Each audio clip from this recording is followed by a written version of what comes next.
Yes, reka twongere tubahereze ikaze mwebwe mukomeje kugenda mukurikira neza cyane izi gahunda. Niba rero ari ubwa mbere ugeze ahangaha ukaba utarafyonda sabone, ubu ngubu nicyo gihe cyiza cyane kugira ngo ukande subscribe kugira ngo amakuru yose agezweho azajya kugeraho neza cyane gatanu kuri akagenzi kako. None hariro nyemerera turebere hamwe iyi nkuru itari nziza, na amakuru y'akababaro kuri uyu mudamu muri kubona kuri screen zanyu. Nta wundi rero akaba yitwa Mutesi Scovia. Ni inkuru rero yakababaro mu by'ukuri ije kuba yatugeraho mu kanya gatoya cyane gashize. Ushobora kuba yakibuze se ni inkuru imeze gute iri kuvugwa kuri uyu umudamu Mutesi Scovia. Nta yindi rero nuko uyu mudamu aje kuba yatabwa muri yombi n'urwego rw'igihugu rw'ubugenzacyaha RIB, akaba atawe muri yombi mu buryo butunguranye. Iyi rero akaba ari inkuru ije kuba yababaza abaturarwanda abatari bakeya mu by'ukuri. Ushobora kuba yakibuze se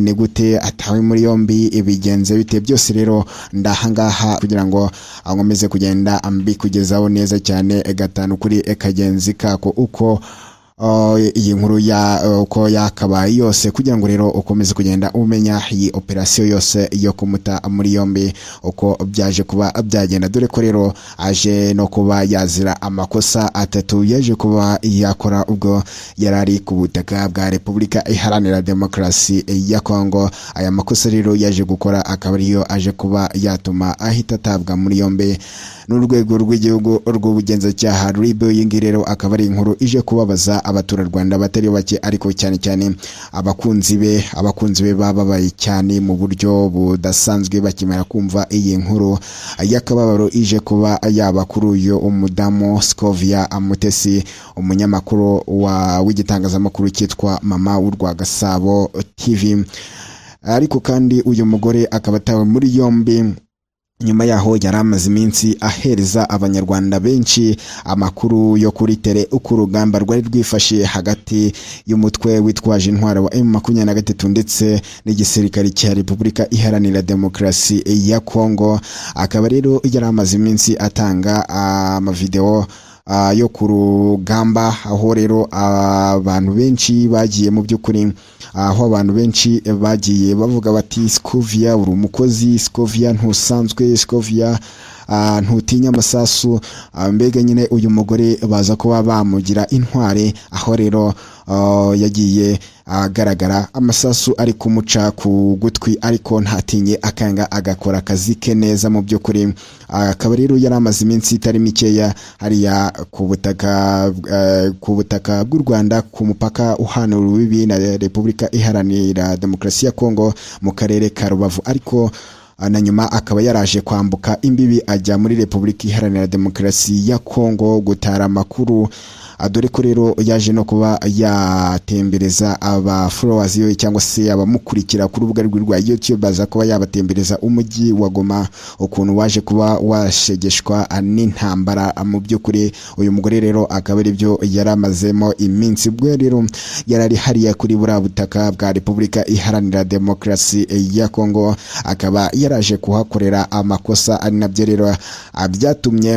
nabyo byatumye ahita atabwa muri yombi akigera mu Rwanda. Ashobora kuba yakize se ni ayahe makosa yakoreye muri kiriya gihugu cya Repubulika Iharanira Demokarasi ya Kongo. Uyu mugore rero amakuru amaze kudugeraho mu kanya gatoya cyane gashize, ahagana mu masaha ya saa mbiri, ni mu kanya gatoya cyane gashize mu masaha ya saa mbiri. Ana amakuru rero avuga yuko uyu mugore aje gutabwa muri yombi n'urwego rw'igihugu rw'ubugenzacyaha RIB kubera amakosa yakoreye ku butaka bwa Repubulika Iharanira Demokarasi ya Kongo. Ikosa rya mbere rero nta rindi nuko uyu umugore yaje kuba yatangaza amavideo atemewe gutangazwa hano mu gihugu cy'u Rwanda. Ubundi rero uyu mugore akaba yaratangaje, akaba yarashyize ku muyoboro we wa YouTube amashusho arimo imbunda ndetse n'amabombe, ndetse kandi akaba yaranashyize no ku mbuga nkoranyambaga ze amavideo yumvikanamo amasasu. Mu iperereza rero ryaje kuba ryakorwa, rikaba ryaragaragaje yuko aya mavideo yose hari abanyarwanda yahungabanyije. bitewe nuko abanyarwanda nta ntambara nyine bazi, baratese nta ntambara bazi, bibera mu mudendezo. Bitewe niyo mpamvu rero aya mavideo hari abantu yaje kuba yahungabanya. Aya mavideo rero akaba habanye nyine n'umurongo ngenderwaho igihugu cy'u Rwanda kigenderaho. Akaba ariyo mpamvu iyo ngiyo rero akaba ari impamvu ya mbere itumye aza kuba yatabwa muri yombi, nuko nyine hari abaturage b'u Rwanda yaje kuba yahungabanya. Indi mpamvu rero nuko yaje kuba yakinjira muri Repubulika Iharanira Demokarasi ya Kongo adafite laissez-passer iri ku gihe. No kuvuga ngo rero iyo baguhereje laissez-passer ibifite igihe izamara, no kuvuga rero uyu munyamakuru we yitwaje izina afite maze yinjira ku butaka bwa Repubulika Iharanira Demokarasi ya Kongo afite laissez-passer yarangije igihe yataye manda. Laissez-passer rero ikaba